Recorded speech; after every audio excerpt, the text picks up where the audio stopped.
Thank you so much for coming this evening. We're going to talk about a group of cognitive distortions.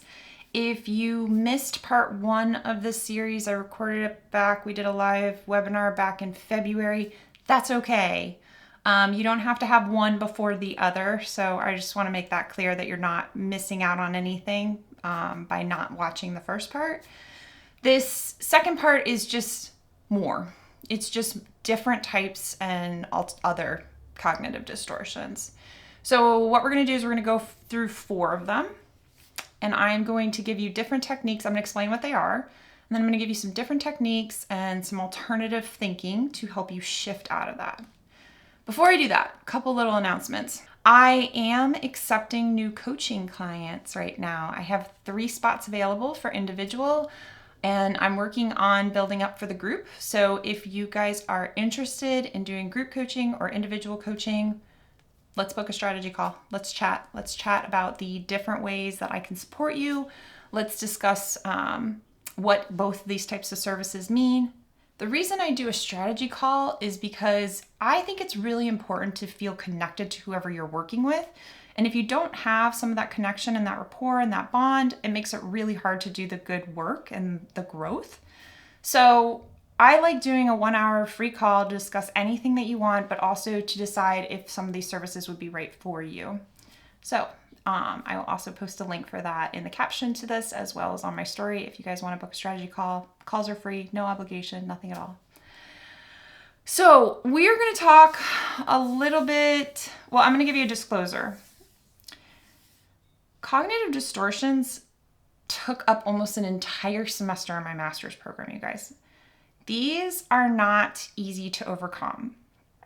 They can be easy to start recognizing them, but typically you're going to see them in other people before you even start to notice them within yourself. And what is a cognitive distortion, right? Like, let me back up a little bit even further.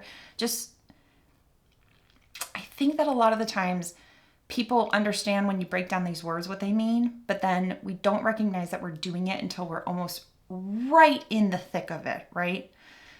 Think of confirmation bias, right? Like, think of constantly assuming that this is the way that you have to think. And it's not that you're doing this on purpose. It's that we as humans develop these distortions based off of our surrounding, based off the people who raised us, based off the way we think about situations. And these take a really long time to really grasp, understand, and start to overcome. So although I'm throwing a ton of information to you in an hour's time on a Monday night, and thank you so much for being here for that, this isn't something that you snap your fingers and all of a sudden it's gone. It takes work.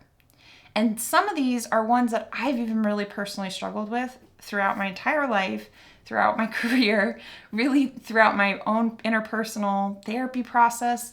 They're ones that I even sometimes have to negotiate and re-understand as much as humanly possible. So I really want you, when we're talking about these tonight, sometimes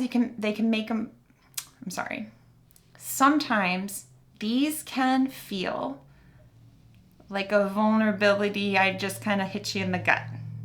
And that's normal. What's not normal is walking away from this presentation and being like, I should just know all these distortions and be super good and never do them again. That's not normal. That's not what we're doing here. These can take years to undevelop. It's very similar to burnout. Everybody assumes that burnout, like once you quit that job, once you leave that relationship, once you stop that hard thing, like you'll just start to feel better. No, burnout can actually take years to recover from. Okay. And there's nothing wrong with that, but I just want you to understand that this is a process. It is not linear. It isn't one chunk solving. If it were a switch or I had a magic wand, I would be retired. It's not that way. It doesn't work that way. Okay. The other thing that I'd really love for anybody who's watching this, the replay, if you have not watched my inner critic webinar, please go watch that before you watch the distortions. And the reason that I say that is that one of the things I am going to be saying pretty often tonight is use your ally. And what I mean by this is that when we're working with our inner critic and we have the monger, the BFF, and the advocate, this advocate is that ally part. This voice, this internal narrative that we start to develop and understand is really a big part of the structure of how we also break down distortions without shaming, blaming, and feeling negative towards ourselves about how we are engaging with these distortions, okay? When I say this, I want you to think, if you don't know what the ally is for tonight, for today, for whenever you're watching this, think self-compassion. Think about the person who is the most graceful to you, the person who gives you space. Maybe this is a parent, maybe it's a partner, maybe it's a friend, maybe it's a colleague, maybe it's someone that you knew 10, 15 years ago that just allowed you to be perfectly imperfect and show up and they didn't judge you. This is that voice that we're trying to really pull on when we're working on a distortion, okay? When we're working on distorted thinking. And let's start breaking it down. So the first one we're going to start with is the one the perfectionists love the most. Control fallacies, okay? So control fallacies manifest themselves in two primary ways. The first way, we have no control over our lives and we are helpless victims of fate. Think about existentialism here for a second, right? Think about when you're having a really dark, depressed day and it's like, actually, one of the best examples of this is COVID-19, the pandemic. There was a ton of unknown. We didn't really know what we were doing. We didn't really know what the future was going to look like. We didn't really know how things were going to go. And we felt all pretty helpless, right? We were all kind of just marinating in this really difficult spot. And that we have zero control over how this operates. This distortion in itself leads to a lot of depression, okay? So there's the front side of it. Back side looks like we are in complete control of ourselves. Hello, perfectionist. And our surroundings, which ultimately leads us to being in control of others' feelings. Okay. As somebody who spent many years and has a lot of student debt in psychology, this is one of these distortions that I struggled with the most. There's a funny meme / joke / I don't know, post that I've seen floating around for years. And it's like you walk into a room and you know so much psychology and you understand so many different things that are going on and you recognize all the layers that exist. A room full of people, not a blank room, sorry. Should have led with that. You walk into a room full of people and you understand so much of the complexity going on in that room with all the people, with all the interactions, and you know so much about psychology, you re-justify the way everybody exists in that space. This is a control fallacy, right? This is how we're engaging in this distortion. And what ends up happening is that you start to believe I am now in control of how everybody feels, how everybody shows up, how everybody presents, how everybody's taken care of, all these different pieces, right? This is that control piece, that control fallacy. So there's two sides of this, right? Either I have zero control over my life and I have no idea what it's going to look like in the future, or I'm in complete control and I don't know how to manage all this. This side, you guys, so think depression for the first one. This side, high functioning anxiety. I was listening to a podcast this morning with my husband, Bert Kreischer. He's a stand-up comedian and he actually went to Florida State. So my husband and I we're big fans of him. And he gave the best example of high functioning anxiety without knowing he was doing it this morning. And I just want to give you a little snippet here so you guys understand the difference between generalized anxiety and high functioning anxiety. Generalized anxiety typically lasts for more than 6 months. And it has to do with a lot of different situations. And then there's a list of criteria that exists in our beautiful big DSM that's over there somewhere that says these are the things that have to also exist. High functioning anxiety does not have a diagnostic criteria. I almost said condition. That didn't make sense. Criteria. It does not have a criteria for it yet. We do not have a listing of it. But what it starts to look like is you do something. I'm going to give you Bert's example because I felt like this was so good. He's like, I am so good on stage. I'm so good when I'm doing a podcast. I'm so good when I'm interacting in all these different spaces. But then as soon as I leave the situation, I start overthinking everything that I said. I start wondering about what other people were assuming of me. This is that second layer of that control fallacy, you guys. That is high functioning anxiety. He is leaning into that cognitive distortion. Does that make sense? Both of these are inaccurate and lead to difficulties as described, right? Depression side, existentialism. I actually see a lot of male clients that I work with go on the front side of this one, right? So more on the depression side, whereas I see a lot of women on the other side of that. That in no way is a segregation. It's just a commonality that I see a lot of the times within therapy or within coaching, right? How these two exist in these containers a lot. Especially people who identify as caregivers or perfectionists and high achievers, they really lean in one of these areas. Thinking we should have known better or should have more control within a situation is one of the most difficult parts of a control fallacy. I want you to think of a situation that played out. Maybe it was a fender bender. Maybe it was an exam that you had to take. Maybe it was an argument with your significant other, right? Maybe it was like, dang, like I knew my fuse was too short to get into this conversation and I did it anyways, and now we're in a full-blown fight and I don't love this now at 9:30 at night on a Tuesday, right? When you start to lean into this distortion, what it feels like is, I should have known better. I wish I knew and paid more attention. I wish I had more control over it. When the reality is that, guys, we are living in this world through our perspective. We have no idea how somebody is going to interact with something, how somebody is thinking about something. I don't know about you, but I am not psychic, right? I don't know how other people are going to show up, which means the only thing that I can do a lot of the times is start to show up in the most positive, well-intentioned areas that I can and see how that starts to play out. And when I need to step back and when I need to set boundaries, all of those are appropriate. Okay, so let's talk about the mental shift that I want you to start going through. One of the things that I actually designed a couple years ago, and there's a lot of different ones that exist out there, but the one that I like the most, I call the control wheel. And basically what it is I have this fantastic client that I worked with for a while, and this is really where this stemmed out of. This was a client that was experiencing more generalized anxiety, but was leaning into very heavy control fallacies, right? This is this person that really fixated on a situation and how everybody showed up and how they presented in all these different places. So the first thing that we do is we draw one small circle. One small circle on a piece of paper. In that circle, you have 100% written right up at the top, right? And I'd say, all right, bud, give me all of it. Lay out for me every single thing that you are actually in control of within this situation in this moment.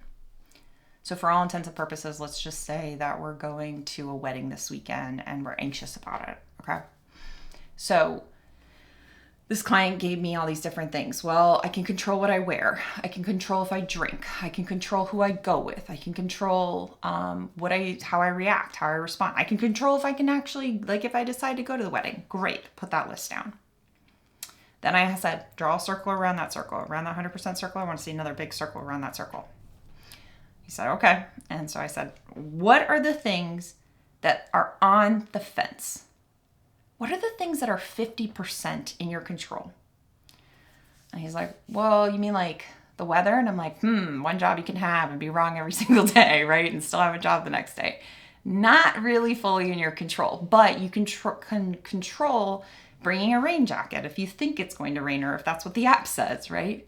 You can have conversations with people to help work as your ally before you get there, right? You can set up and prepare and do some of these things beforehand. So these are the things that sit in that 50% of that bubble. Then I said, after that, go ahead, write another circle all around that circle. So now we have 3 circles, guys, right? So we have like all the way to the tertiary level.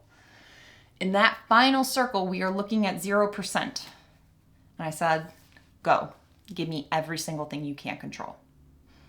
And we'd make huge lists. This is one of the most helpful things to utilize for starting to break control fallacies is recognizing the level of control that you have in situations.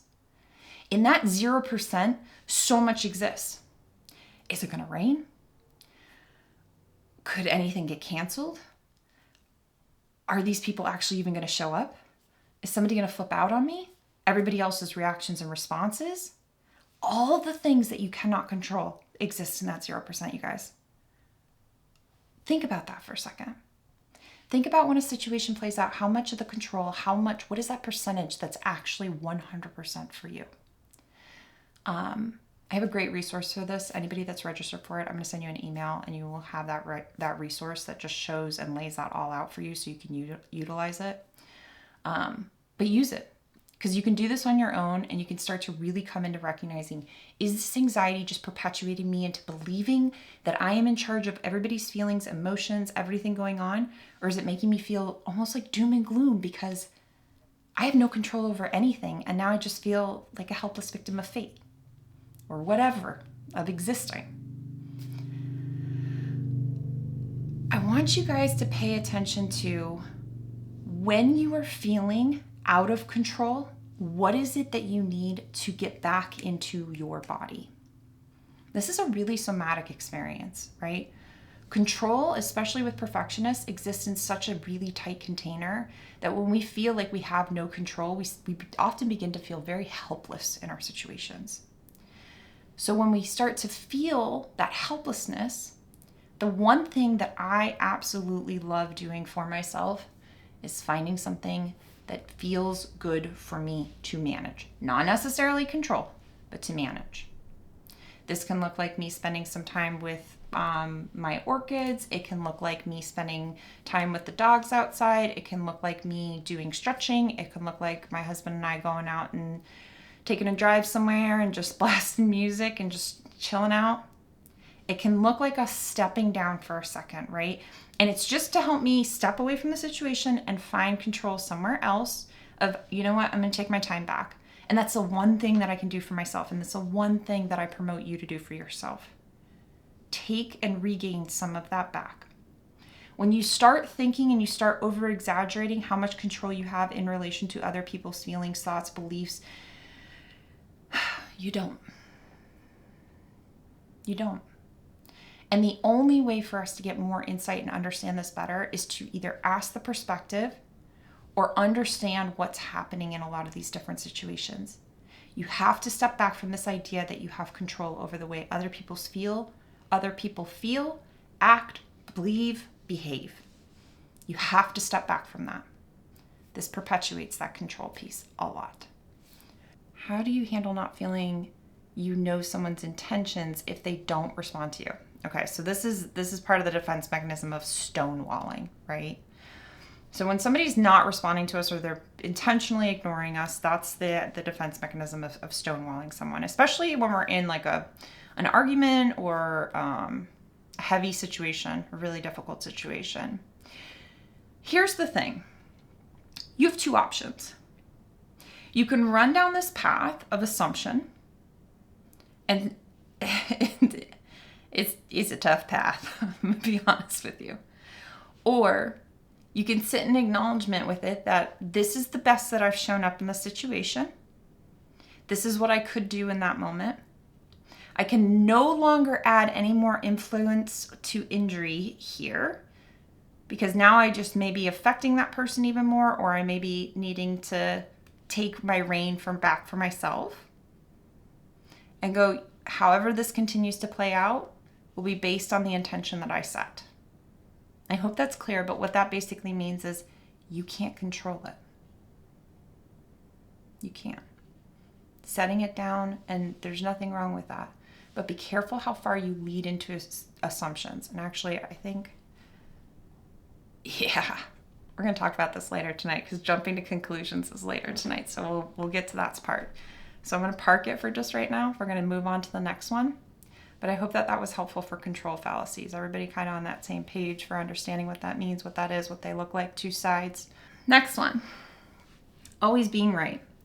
And I know you guys have met somebody like this, right? You've met somebody that is very closed towards receiving outside insight, needs to constantly show up correctly. In the medical field, this is really common too, because there's a lot of, I don't want to even say argument, but discussion, like heavy discussions about diagnosis and the ways that we show up for people and the ways that the treatment is going, right? There's this need to always be right. And in the medical field or in certain high executive fields, this is really important because we're treating people. We're taking care of people. You're saving lives. You're doing all these different things. Where this gets out of hand, though, is when it absorbs so much that we now don't receive anything from the outside coming in, right? So it's almost like there's this, like you're stonewalling yourself, right? You're holding yourself up and ignoring from everything else. So it's the belief that we must always be right. And typically, this is a fear-based distortion. Most of these are fear-based distortions today. Yeah.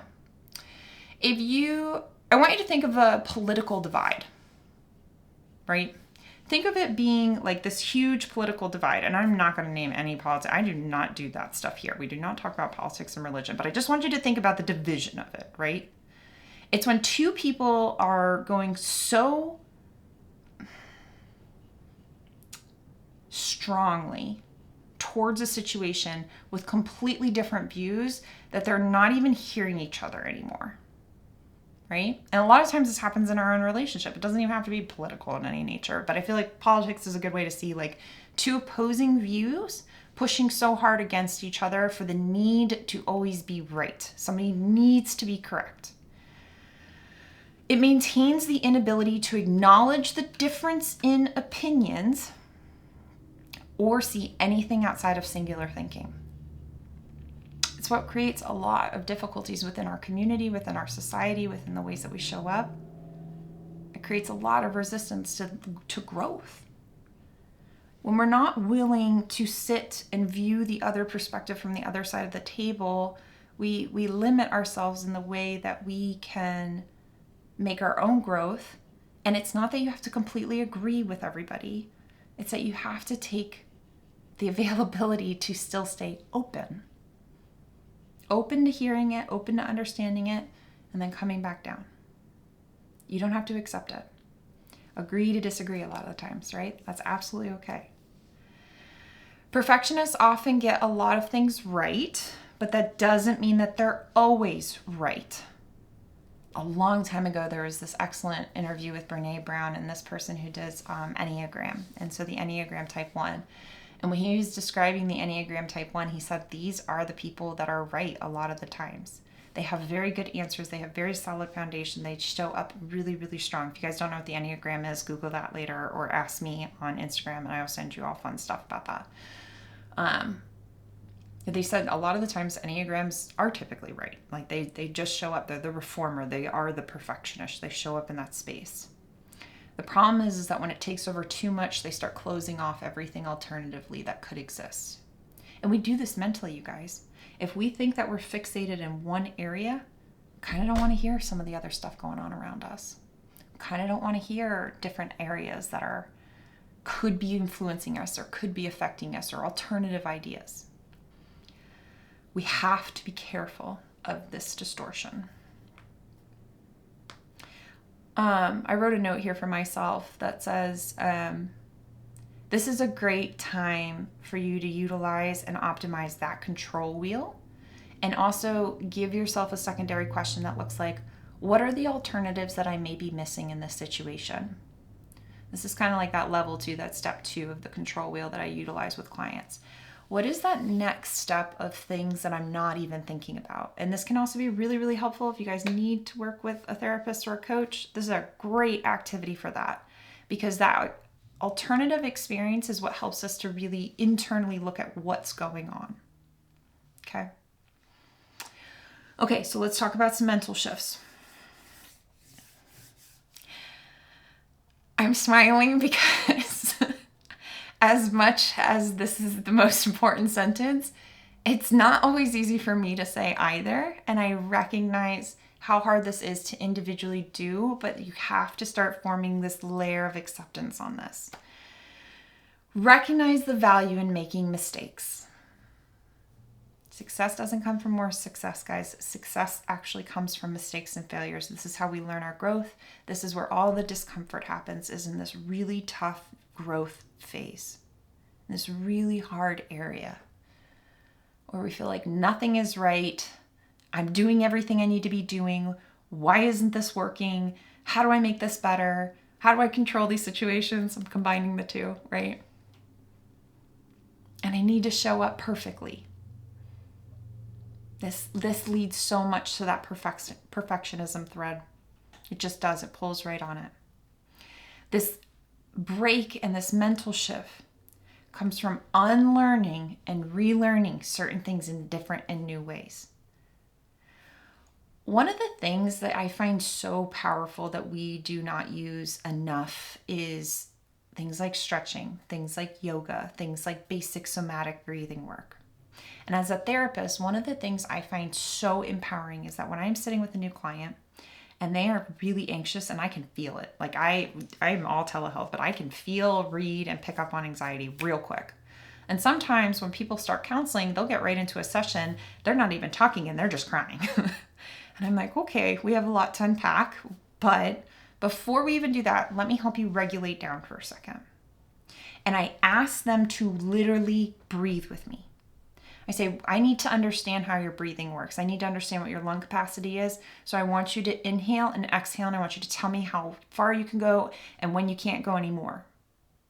We take for granted so many of these little pieces because we're so fixated on, if I go to the gym, if I eat all these foods, if I get my schedule done, if I work this hard, if I do this, then I'll hit this next marker in my job, then I'll make my relationship perfect, and then I'll do all these different things. This is always being right, you guys. This is what this means. This doesn't just mean with everybody else. It means with yourself too. It means not trying to start over every single week because you're recognizing I'm not always going to be right. I might not be doing the breathing technique from my watch completely accurate. And taking that step back to go, you know what? It's important for me to find growth here and lean into the mindset shift that alternatives do exist, and I might need to seek more support for that. I wrote this piece and I really want you guys to hear it, so I'm going to say it out loud. Your perfectionism has made you believe that it is right, and it isn't until you come across learning how unhelpful it is that you realize maybe this isn't the right way. It is completely okay to change your mind, not always be right or to be wrong. It is completely okay. That acceptance is so powerful in this distortion. So, so powerful. What's really interesting too with perfectionism is that a lot of the times when I'm working with somebody and they come to me and they're like, I'm a perfectionist, I'm really struggling in these different types of ways. I'm like, okay, well, let's unpack some of those different types of things. And they're like, but I'm not that good of a perfectionist. And I'm like, beg your pardon. What did you just say? They assume that perfectionists are always right, that they have everything color coordinated and organized and put together in this fabulous, beautiful container of bento box way. And that's not what a perfectionist is. A perfectionist is somebody who wants to have it that way, that thinks if I start over again on Monday, I can get all this stuff together and I can be the healthiest version of myself in 6 months. I got bad news for you guys. The people that are the most physically healthy a lot of the times are not the people that are most happy. Correlation does not equal causation. It doesn't mean one turns to the other. The people who have the most acceptance with themselves, the people who have the strongest boundaries with themselves, that's what research has found has been the happiest people.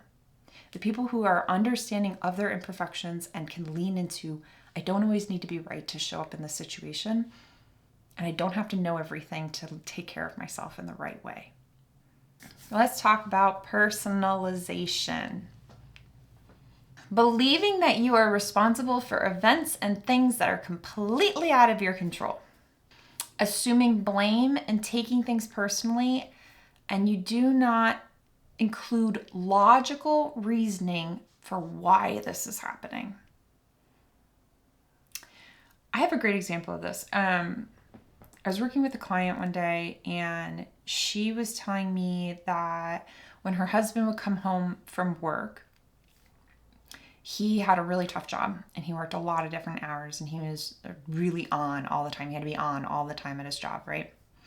and he'd come home from work, and she didn't have that kind of job. She had a different kind of job where she showed up, she did her job, it wasn't too crazy, she'd come home, that was it. And so he came home one day and they started getting into a pretty significant argument because something got him upset and triggered at work. But the argument ensued because immediately she went into this must be about me. This is personalization, right?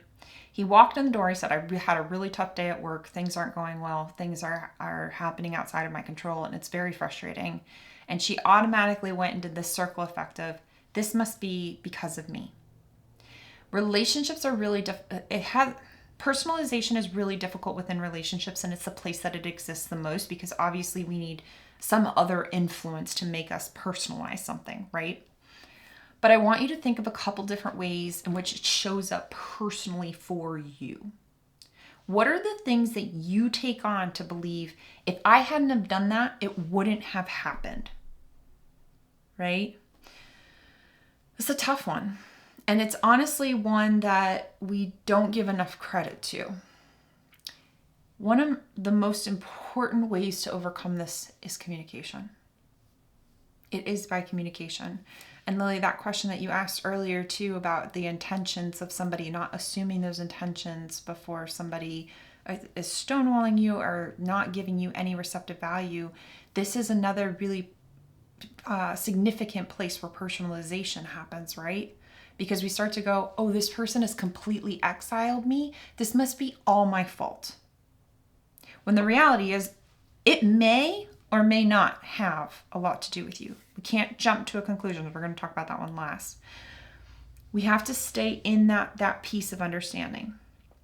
In relationships, one of my favorite things to do for personalization, and my husband hears me say this often, the story I'm telling myself is, if you are taking notes, if you take anything away from today, take this. The story I'm telling myself is. So if he's having a really tough day and I'm starting to feel like, man, there's just this funk going on here. I don't know what is up. He must be mad at me. Maybe it's because I didn't move the laundry from the washer to the dryer, which I'm pretty sure I haven't today. My bad, honey. Whatever it might be. If I go to him and I'm like, hey, the story I'm telling myself is that you're upset with me over something, but I can't tell if it's just you're upset about something else. Because we're not communicating about it, I'm starting to personalize it a lot. Can you help me to understand if this narrative is true? I'll be like, what? No, I'm so mad about blah, blah, blah, blah, blah. And I'm like, oh, okay, cool. It's not me. When we grow up in different types of households where we hold a lot of responsibility in certain ways, or people have difficulties with emotionally regulating or communicating, or there's a lot of criticism that exists, it becomes really difficult for us not to personalize. If you also want to do some more research on this later, write this word down and do a little bit of research on your own. It's the word of fawning, Fawning. Look that up later. It's a defense mechanism, but check that out. See if it resonates. Let me know if it does. We can chat about it on Instagram if you guys want. One of the pieces that is so important here with personalization is focusing on listening and clarification. This doesn't have to be used only in romantic relationships, you guys. You can use this with friends. You can use it with all kinds of people. You can use it with family, anybody. But saying to them, the story I'm telling myself is this. Before you even get there, though, you have to understand what that story is. You have to understand how somebody may be blaming you, or you think that they're blaming you, or what the assumption is, or how they're showing up, or what is that piece? And then if you go, okay, like I'm blaming myself for the way somebody else feels, and I don't have any control over how that person feels. You don't. You can influence them. You can physically influence them. You can physically put your hands on them. You can physically do those things. Please don't do that, though. You can physically do that. But you can't control how they're thinking, feeling, acting, believing. What is the narrative that you are experiencing? Okay, let's talk mindset shifts. I've been kind of doing that, blending that one in and out throughout here. So one of these might be a repeat, but that's okay. Always, always, always, always ask for clarification and work on improving your listening. We are terrible listeners, you guys. I was writing a blog the other day and I did a little bit of research, and it says the average length of attention span is about 7 to 8 seconds right now. We aren't listening, we're just absorbing all of this information and then reiterating it in whatever way we want. And a lot of times personalizing it and choosing and cherry picking what we want. And this distortion does a great job of this because we start to take the blame on for things that may have nothing to do with us. Always ask for clarification and work on improving your listening. Stop. Put the phone down. If somebody is communicating with you, show up in that space with them. If you can't or you don't have capacity, go back to my boundaries webinar, set a boundary for yourself. It may take that person a little bit of time to come back to you in some of these different circumstances with dealing with very heavy topics. But what's important is that you start to clarify, understand, and recognize how the two of you are going to show up without personalizing the entirety of the situations. I see so many friendships, so many relationships, so many things break up because that communication and that clarification isn't there. It's like two people fighting. My grandfather, this was the funniest thing. My mom and I walked up to this house one day. My grandfather was sitting on a porch swing with one of his buddies. My grandfather was talking about boats and his buddy was talking about trucks. They were like knee deep into this conversation, you guys. Not talking about the same thing at all. Like not even, they both had a hearing problem too, but like not having the same conversation. My mom and I looked at each other and were like, what is happening? This is how arguments exist in relationships. And then we personalize a bunch of things because either blame, shame, guilt, all these different other features. Work on reducing the responsibility that you feel towards being the person who is constantly the reason for something to blame.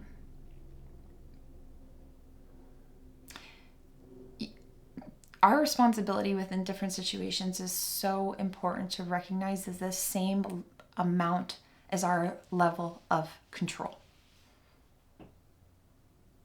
If you want to, take the control wheel, shift the word to responsibility, and use that. When you're a perfectionist or a high achiever and you have a high executive, high functioning role, and you are putting a lot of effort and emphasis on what your responsibility is in that situation, that 100% can feel like a very heavy volume of responsibility. And then when we're personalizing, we're literally taking people's cherries of responsibility, cherries of feeling, all these different things. We're taking all these, I'm using cherries, I don't know why, and we're holding on to them. We're holding on to all of that. We're absorbing all of it and going, this is the way that I've affected you. And sometimes there is going to be reason, but there isn't anything that is unsolvable without communication and clarification. Okay. All right. Pay attention to this one, especially with interpersonal relationships. This is the one that's going to show up a lot. And if you are doing a lot of personalization, I highly recommend you looking at the defense mechanism of fawning. I highly recommend you spending some time with the control wheel. I highly recommend you even doing like some of the own somatic pieces of how much of this really is my responsibility, how much of this really is my control, and how did I purposely affect, influence, or hurt that person? I'm going to guess a lot of the times, almost all of the time, you didn't. And if you did, okay, what is the resolve? What does this look like in order for us to come past that? Last one is called jumping to conclusions. And guess what it is? It's about jumping to conclusions, right? The interpretation of situations, events, or other people's experience without supporting evidence. There's a fancy way to say our need to go to the finish line without any support. This happens a lot. It happens in a lot of different places. I don't know if you guys ever saw, my husband and I have been watching the show The Newsroom. It's a little bit older. and I'm not going to say this wrong, has Jeff Daniels. I always say Jeff Bridges. It's not Jeff Bridges. It's Jeff Daniels.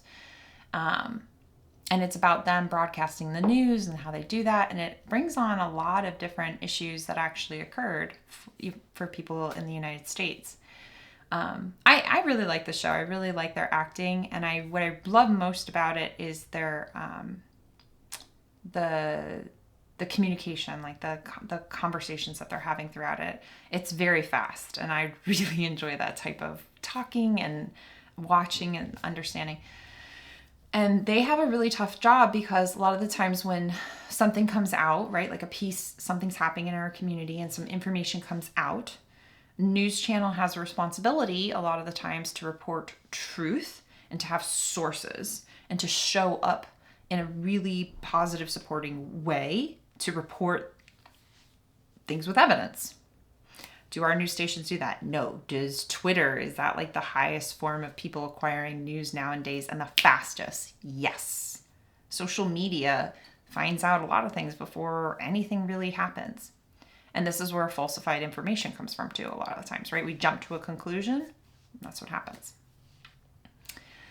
It's also known as mind reading. Mind reading is this idea that you think you know what that person's thinking. This is a really tough distortion, right? The jumping to conclusions and mind reading. When we do this to somebody, it discredits that person from being able to show up the way they want to. We take away that power when we assume and when we jump forward by saying, you know what, this is what I think you're thinking. And then what we do is then we typically blame ourselves in some way, which makes us sit with about a bunch of shame and guilt. Pay attention to that one. This distortion leads and brings out our insecurities. This is the one that makes us,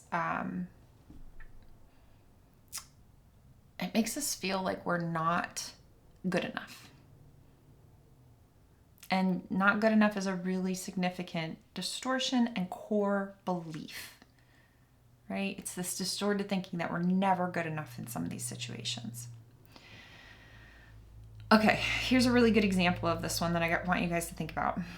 So when I was working in the hospital, I was my primary floor was med surg, but I covered for a couple different units every once in a while. And then when I had to work overnights or I was on call for shifts, I had to work the whole hospital. There was just one social worker for the entire hospital, and they were really long nights. But when I was working med surg, there was this nurse who I really liked, but she wasn't very liked by everybody else. And I really assumed that a lot of people were jumping to conclusions with her. And she did have a lot more barriers and boundaries up, and it made it harder for us to have an immediate snap to relationship. But she was somebody that really wanted respect, and I could see that. We had a situation play out with a patient, and I ended up really showing up for her in a way. And her and I started connecting really strong.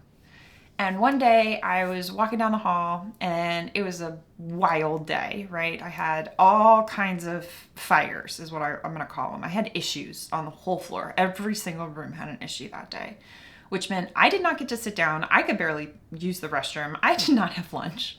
And I was like back to back to back to back to back. And this nurse sees me, and she's sitting at the nurse's station, at the Huck station. And I start walking past, and she's smiling at me, and I'm smiling back at her. She goes, "You're always walking around here with a smile on your face." And I was like, "Well, I really like what I'm doing." And she's like, "Yeah, but like you have like, nobody likes you in the hospital." Not me personally, but because of my job title, being a social worker in a pediatric hospital, a medical social worker. We're not really liked by a lot of people. Medical teams, yes, but families, no, because we give a lot of tough news. And we have to be decision makers in a lot of difficult areas. And I said to her, if I walk into every room with a really angry look on my face, people are going to jump to conclusions that I'm not open, willing, or accessible for their needs. And that just makes my job harder. When you are sitting and somebody is looking at you, or somebody you know goes walking by and they didn't notice you, or they give you a scowl, or they give you a weird look, and you immediately assume that person must be really mad at me about something. That is jumping to conclusions. That is mind reading and jumping to conclusions. This nurse and I, we kicked it so well that her and I did start developing this unspoken language of how we will start to support each other. It was great. To this day, she's amazing. I don't work in the hospitals anymore, but she's an amazing nurse for what she does. And this can be developed professionally. Constantly needing to be 2 steps ahead prevents you from being in the present with what you are working on. This is another way that jumping to conclusions actually is a disservice to us, and that this distortion can affect us pretty significantly, right? When we're working on a project, but yet we're going and we're trying to get 2 steps, 3 steps, 4 steps ahead of everybody, we're not really sitting in the actual present moment of what's going on, which then creates a lot of discomfort for us in how we're managing the task now and the task in the future and how bad that's going to play out. Going back to that, this is that part of high functioning anxiety. That I'm okay during all of it happening, but then as soon as I walk away, all of a sudden I start worrying about everything that's happened, what I said, what I did, what it looks like, what played out, who felt what, how I experienced this. Are we noticing a trend with today's distortions? Yeah. Very common when they assume or tell someone how they've been thinking or feeling. Yeah, so this last piece was kind of something I said in the beginning, you guys, and it's when we as individuals say to somebody, I bet I know what you're thinking, but we're not doing it in like the joking way of like, you want to get ice cream, right? Like we're not doing it in a loving, supportive way. We're doing it in this, I bet I know what you're thinking. And it's almost like an insult of how you either see that person or how you assume that person is showing up. This doesn't leave any room for that. You just jumped to that conclusion. You've just mind read that person. And you've probably made that person feel like, man, is that really the way that you see me? This is what causes arguments. This is what causes stonewalling. This is what causes difficulties. Okay, so let's do the mental shift here. Pay close attention to this distortion as it often creeps up without much notice because we get so used to doing it. Guys, even with your bosses, even with higher level, like anybody that's above you, we get so used to even saying in our heads, they're probably thinking, I'm super behind on this. That's not going to serve you. You can ask them, the story that I'm telling myself is that you think I'm really behind on this, but I'd love to hear your insight of what you actually feel, understand, think, what's happening with this project. Start to shift back or clarify by asking people what they think rather than assuming what they think. And I have just a moment here because I want to bring up something that we've talked about in a previous presentation because of how powerful this is. Not everybody is going to have an immediate response for you because you've been thinking about it for a while. And I don't mean that as any type of negative way. But when you put a nugget of information down in front of 2 people, like yourself and somebody else, you have to recognize that sometimes they're not always going to be able to just grab onto that and respond appropriately. Sometimes they're going to have to think about it. What's most important is before you finish that conversation, you say, can we come back to this by the end of the week? Can we come back to this later in the day? You kind of like put your parking spot, you put your pause, you put that disclaimer. Can we talk about this later? Can you let me know when you're willing to talk about this? Because the story I'm telling myself is begin to recognize that we are not mind readers. At least I'm not. If you have that superpower, I'm also sorry, but that's kind of cool. I don't have this superpower, and I feel like this would be a really bittersweet superpower, right? Nor are we in charge of the way others think, feel, act, behave. Just us, guys. Just us. Step back from trying to jump to the conclusion. One of my favorite things to do here too is when I'm assessing a situation or when I'm having a lot of anxiety or feeling really keyed up about a situation, I immediately go to this place of how far have I gone in the future with this? That temporal boundary. Remember that from Boundaries webinar? How far out of the boundary have I gone with this? because that's usually where all my conclusions that I've decided exist. Pull back from that. Pull back and really start to ask yourself. Another really not so fun but helpful, supportive technique you can try, and I know this is going to sound really weird, but I want you to do it anyways. Record yourself. Grab your phone. We all have smartphone. And when you are really angry, when you're really pissed off, when you are really feeling like tapped out with the situation and you're doing one of these distortions, use it for any of them if you want. I want you to record yourself having that release privately. And I want you to play it back. I want you to tell me where the evidence is that you have to jump to that conclusion. I want you to recognize how many conclusions you're jumping to, how far out of the temporal boundary of the situation you're actually going to. Okay. I hope those were helpful for you guys. We have a question that I really want to check out, so let's see what's happening here. I'll start to say something and he'll finish my sentence. My husband does this to me so much. I'll start to say something and he'll finish my sentence, but with something totally different than what I was going to say. And frankly, something pretty crappy. Then I assume his conclusion comes from him thinking I'm passive aggressive, and then I start to overthink that and feel worse. Yep. Yeah. And less likely to communicate with him. 100%, Erin. Yeah, I get this. And what's happening here too is another thing that we're not really talking about, which is that when we're jumping to conclusions, a lot of times we are assuming how we think other people think of us. And it's really a difficult piece. It's a difficult distortion. It's a hard place to sit. But if we really play it out, if we really try to understand what's happening, we have no idea how people see us, you guys. We don't. We can't ever fully know what that is. And the ways that we start understanding where we're coming from on each side of it is we clarify and we communicate. And before we get to the end of the story, we start writing the part of the story that we're actually in. Thanks so much for coming tonight. If anybody has any questions, I'm going to stick around for a little bit. I hope this was helpful for you. Please let me know in the chat box if it was. I have a couple resources that I will share with anybody who is registered for the presentation tonight. I also love communicating with Distortions privately. If you guys do have something that's coming up for you and you have a really specific question, or you have something that you're just like, what about this? Message me. Send me a message if you're not comfortable posting it here. That's absolutely fine.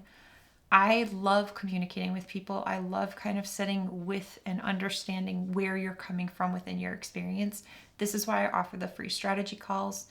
There's no obligation to these calls other than you show up and you maybe fill out a questionnaire after that says whether it was helpful or not to help me show up better for you. So I don't assume and jump to conclusions about how the call went.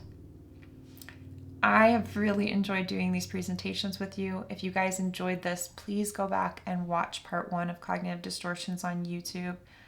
I will post that on my stories on Instagram if you're looking for that link.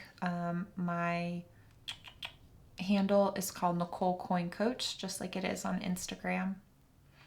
I've really enjoyed doing these. I've really enjoyed spending time with you guys. I'm going to do them again. Just going to take a little break this summer and work on some other things. If you have any questions, you want to reach out to me, you want to book a strategy call, now is the time. I would love to communicate with you further and to help or support you in any way. I can't thank you guys enough for being here, and this is the reason I do what I do. So thank you so much for your support. I hope you all have a lovely evening.